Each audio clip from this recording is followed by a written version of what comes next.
Hi friends, இன்றைக்கான கதையோட தலைப்பு பார்த்தீங்கன்னா நிழல் யுத்தம். ஒரு முகம் இரு நிழல்கள். பெங்களூருவின் புகழ்பெற்ற ஐடி காரிடார் பகுதியில் வசித்து வந்தவர்கள் விக்ரம் மற்றும் நிலா. விக்ரம் ஒரு பெரிய மென்பொருள் நிறுவனத்தில் உயர் அதிகாரியாக இருந்தார். நிலா ஒரு திறமையான ஓவியக் கலைஞர். பார்ப்பதற்கு மிகவும் வசதியான அமைதியான வாழ்க்கை. ஆனால் அந்த ஆடம்பரமான அடுக்குமாடி குடியிருப்பின் சுவர்களுக்குள் ஒரு மர்மமான அமைதி நிலவி வந்தது. விக்ரம் எப்போதுமே வேலையில் மும்முரமாக இருப்பவர். நிலா தனது நேரத்தை ஓவியங்கள் வரைவதிலேயே கழிப்பார். ஒரு வெள்ளிக்கிழமை இரவு விக்ரம் தனது அலுவலக வேலையை முடித்துவிட்டு வீடு திரும்பிய போது நிலா இரத்த வெள்ளத்தில் தரையில் கிடைப்பதைக் கண்டு அதிர்ச்சியில் உறைந்து போனார். அலறியபடி போலீசாருக்கு தகவல் கொடுத்தார். சம்பவ இடத்திற்கு வந்த இன்ஸ்பெக்டர் ராகவன் வீட்டை சோதனையிட்டார். வீட்டின் கதவுகள் உடைக்கப்படவில்லை, நகைகள் திருடப்படவில்லை. ஆனால் நிலா வரைந்து கொண்டிருந்த ஒரு பெரிய ஓவியம் மட்டும் கத்தியால் கிழிக்கப்பட்டிருந்தது. அந்த ஓவியத்தில் ஒரு ஆணின் உருவம் பாதியிலேயே வரையப்பட்டிருந்தது. விசாரணை தொடங்கியது. விக்ரமிடம் கேட்டபோது, எனக்கு தெரிந்து நிலாவிற்கு எதிரிகள் யாரும் இல்லை, அவள் ஒரு அமைதியான பெண் என்று கூறினார். ஆனால் நிலாவின் தோழிகளிடம் விசாரித்தபோது ஒரு திடுக்கிடும் தகவல் கிடைத்தது. நிலா கடந்த சில மாதங்களாக யாரோ தன்னை பின்தொடர்வதாகவும் யாரோ ஒரு நிழல் உருவம் தனது வீட்டிற்குள் வந்து செல்வதாகவும் பயந்து கொண்டிருந்தார். ஆனால் விக்ரம் அதை நிலாவின் கற்பனை என்று தள்ளிவிட்டிருக்கிறார்.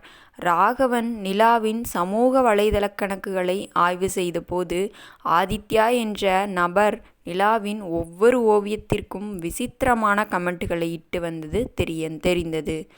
ஆதித்யா ஒரு சைக்கோ கொலையாளி போல பேசிக் கொண்டிருந்தான். போலீசார் ஆதித்யாவை தேடிச் சென்றனர்.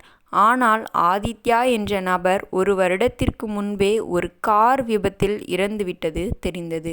இறந்த ஒருவர் எப்படி நிலாவை பின்தொடர முடியும்? வழக்கு மிகவும் சிக்கலானது. அப்போதுதான் ராகவன் ஒரு விஷயத்தை கவனித்தார். விக்ரம் நடத்தையில் ஏதோ மாற்றம் தெரிந்தது. அவர் நிலாவின் இறப்பிற்கு பிறகு மிகவும் இயல்பாக எவ்விதமான சலனமும் இன்றி இருந்தார்.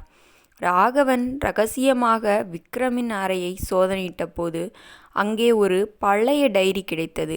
அந்த டைரியில் விக்ரம் நிலாவை பற்றி எழுதியிருந்த ஒவ்வொரு வரியும் வன்மம் நிறைந்ததாக இருந்தது. நிலா ஒரு சிறந்த ஓவியக் கலைஞராக வளர்வது விக்ரமிற்கு பிடிக்கவில்லை. தனது வெற்றியை விட நிலாவின் ஓவியங்கள் அதிக பாராட்டுகளை பெறுவது விக்ரமிற்குள் ஒரு தாழ்வு மனப்பான்மையை உருவாக்கியிருந்தது. ராகவன் ஒரு புதிய கோணத்தில் விசாரணையை தொடங்கினார்.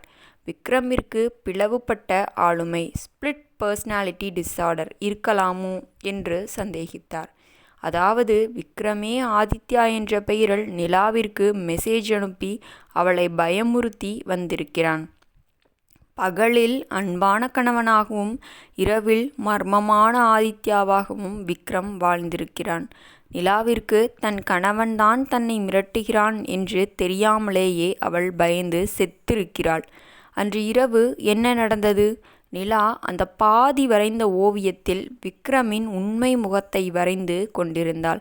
விக்ரம் மற்றொரு உருவமான ஆதித்யா வெளிப்பட்டு தனது இரகசியம் தெரிந்துவிட்ட ஆத்திரத்தில் நிலாவை கொன்றுவிட்டான்.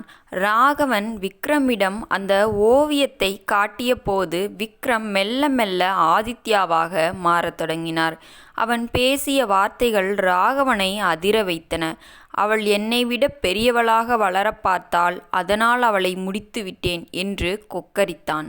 சரியான ஆதாரங்களுடன் விக்ரம் கைது செய்யப்பட்டார். ஒரு படித்த நாகரிகமான மனிதனுக்குள் இருந்த அந்த இருண்ட பக்கம் ஊடகங்களில் பெரும் விவாதத்தை ஏற்படுத்தியது.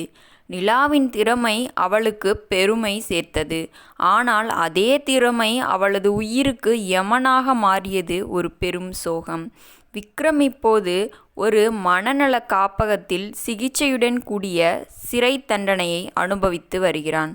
ஆனால் இன்றும் அவன் வரைந்த அந்த பாதி ஓவியம் ஒரு பெண்ணின் கனவுகள் எப்படி ஒரு ஆணின் பொறாமையால் சிதைக்கப்படுகிறது என்பதற்கு சாட்சியாக இருக்கிறது. இந்த கதை உங்களுக்கு பிடிச்சிருந்துச்சி அப்படின்னா நம்ம சேனலை லைக் பண்ணிக்கோங்க, சப்ஸ்கிரைப் பண்ணிக்கோங்க. அப்போ தான் நான் போடுற வீடியோ டெய்லி உங்களுக்கு நோட்டிஃபிகேஷனில் வரும். நீங்களும் எல்லா கதைகளையும் மிஸ் பண்ணாமல் பார்க்க முடியும். உங்களுக்கு இந்த கதையில் எந்த பகுதி ரொம்ப பிடிச்சிருந்துச்சி அப்படின்னு மறக்காமல் கமெண்ட்டில் ஷேர் பண்ணுங்கள். மேலும் நாளைக்கு வேறு ஒரு உண்மை சம்பவத்தோடு நான் உங்களை பார்க்குறேன். Bye friends.